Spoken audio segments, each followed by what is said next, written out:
नमस्कार, मैं हूँ स्पर्शिता और आज हम बात करेंगे वेवल प्लान और शिमला सम्मेलन, शिमला कॉन्फ्रेंस के बारे में। दोस्तों, भारत छोड़ो आंदोलन शुरू होने के बाद ही भारत की औपनिवेशिक सरकार ने देश के सभी बड़े नेताओं को गिरफ्तार कर लिया और उन्हें जेल में बंद कर दिया। आप सभी जानते हैं, इसी बीच दूसरा विश्व युद्ध चल रहा था। ब्रिटिश सरकार एक तरफ भारत की संवैधानिक समस्या का समाधान खोजने में जुटी हुई थी, तो वहीं दूसरी तरफ दूसरे विश्व युद्ध में किसी भी तरह जीतने का प्रयास कर रही थी। भारत के पूर्वी द्वार पर जापान दस्तक दे रहा था और इसी कारण ब्रिटिश सरकार घबराई हुई थी। इस परिस्थिति में भारत के लोग ब्रिटिश सरकार का सहयोग नहीं करना चाहते थे। ऐसे में ब्रिटिश सरकार जल्दी से जल्दी भारत के संवैधानिक समस्या का समाधान करना चाहती थी। 1945 के आते आते दूसरा विश्व युद्ध लगभग समाप्त हो गया, लेकिन भारत पर जापान के संक्रमण का संकट अभी टला नहीं और युद्ध में जापान अभी भी मजबूत स्थिति में था। इस दौरान ब्रिटेन में कंजर्वेटिव पार्टी की सरकार थी, जिसका नेतृत्व विंस्टन चर्चिल कर रहे थे और ये सरकार जल्दी से जल्दी भारत के संवैधानिक प्रश्न को सुलझाना चाहती थी। इसी दौरान लॉर्ड वेवल भारत के वायसरॉय थे। लॉर्ड वेवल ने ही भारत छोड़ो आंदोलन के इस दौरान ब्रिटिश सरकार में प्रधान भूमिका निभाई थी। विंस्टन चर्चिल की सरकार ने लॉर्ड वेवल को आदेश दिया कि वे भारत के नेताओं से बातचीत करके भारत की संवैधानिक समस्या का समाधान करने का प्रयास करें। इसी के चलते लॉर्ड वेवल ने जून 1945 में कांग्रेस के सभी नेताओं को रिहा किया, जिन्हें भारत छोड़ो आंदोलन के आरंभिक चरण में ही गिरफ्तार कर लिया गया था। वेवल योजना के निर्माण में उस समय के वायसरॉय लॉर्ड वेवल ने भारतीयों के सामने यह प्रस्ताव रखा कि ब्रिटिश सरकार ये चाहती है कि जब तक नया संविधान निर्मित नहीं हो जाता है, तब तक वायसरॉय की कार्यकारिणी का पुनर्गठन किया जाए। और शिमला में 1945 के जून महीने में ये एक सम्मेलन बुलाया गया। इस सम्मेलन में भारत के विभिन्न नेताओं को आमंत्रित किया गया और मुख्य नाम थे जिनमें कि जवाहरलाल नेहरू के मोहम्मद अली जिन्ना, सरदार वल्लभ भाई पटेल, अबुल कलाम आजाद, अब्दुल गफ्फार खान और तारा सिंह जैसे नेताओं ने इसमें हिस्सा लिया।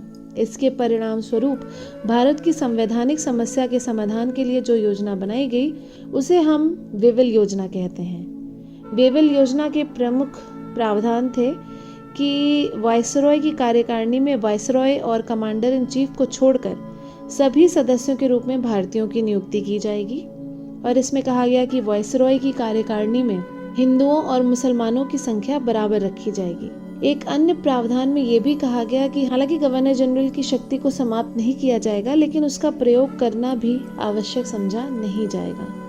इसके तहत ये प्रावधान किया गया कि पुनर्गठन के बाद वायसरॉय की कार्यकारिणी 1945 के भारत शासन अधिनियम के अंतर्गत एक अंतरिम सरकार यानी इंटरिम गवर्नमेंट के रूप में कार्य करेगी। इस योजना के तहत ये व्यवस्था भी की गई कि राजनीतिक दलों की एक संयुक्त बैठक बुलाई जाएगी ताकि कार्यकारिणी के सदस्यों की नियुक्ति के लिए एक सर्वसम्मत सूची तैयार की जा सके और अगर इस मुद्दे को लेकर आम सहमति निर्मित नहीं की जा सकी तो इस कार्य के निष्पादन के लिए अलग अलग सूचियां भी प्रस्तुत की जाएंगी। इन समस्त बिंदुओं के साथ साथ इस योजना के अंतर्गत इस बात का भी प्रावधान किया गया कि अगर ब्रिटेन को युद्ध में निर्णायक विजय प्राप्त हो जाएगी, उसके बाद भारत के लिए नए संविधान के निर्माण प्रक्रिया का आरंभ कर दिया जाएगा।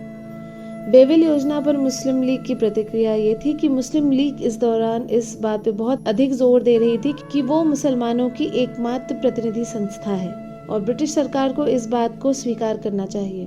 उसकी मांग थी कि कांग्रेस सहित अन्य किसी भी संस्था को वायसरॉय की कार्यकारिणी में किसी भी मुस्लिम सदस्य को भेजने की अनुमति नहीं मिलनी चाहिए।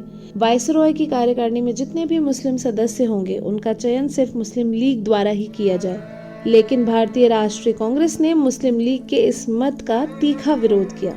वेवल योजना को भारतीय राष्ट्रीय कांग्रेस ने ये कहते हुए ठुकरा दिया कि इसके माध्यम से अंग्रेजों द्वारा प्रयास किया जा रहा है कि कांग्रेस की छवि सिर्फ सवर्ण हिंदू दल की संस्था बना दी जाए। अंग्रेजों की इस मंशा से कांग्रेस के नेता बहुत ज्यादा रुष्ट थे और उन्होंने इस वेवल योजना को ठुकरा दिया। कांग्रेस ये भी चाहती थी कि उसे अधिकार प्रदान किया जाए कि वो अपने द्वारा मनोनीत किए जाने वाले सदस्यों में देश के सभी संप्रदायों का प्रतिनिधित्व सुनिश्चित कर सके। यानी भारतीय राष्ट्रीय कांग्रेस देश के सभी संप्रदायों के प्रतिनिधि को अपनी संस्था के माध्यम से वायसरॉय की कार्यकारिणी में नियुक्त करना चाहती थी। और अंततः ये स्पष्ट हो गया कि कांग्रेस और मुस्लिम लीग एक दूसरे के मतों से सहमत नहीं हो पा रही थी। इसलिए लॉर्ड वेवल द्वारा शिमला सम्मेलन को असफल कहकर समाप्त घोषित कर दिया गया। इस प्रकार भारत की संवैधानिक समस्या का समाधान करने से संबंधित अंग्रेजों का एक और प्रयास असफल हुआ। दोस्तों, आशा करती हूँ आज वेवल प्लान और शिमला कॉन्फ्रेंस के बारे में आपको ये जानकारी अच्छी लगी होगी। मुझे यानी स्पर्शिता को दीजिए इजाज़त। नमस्कार।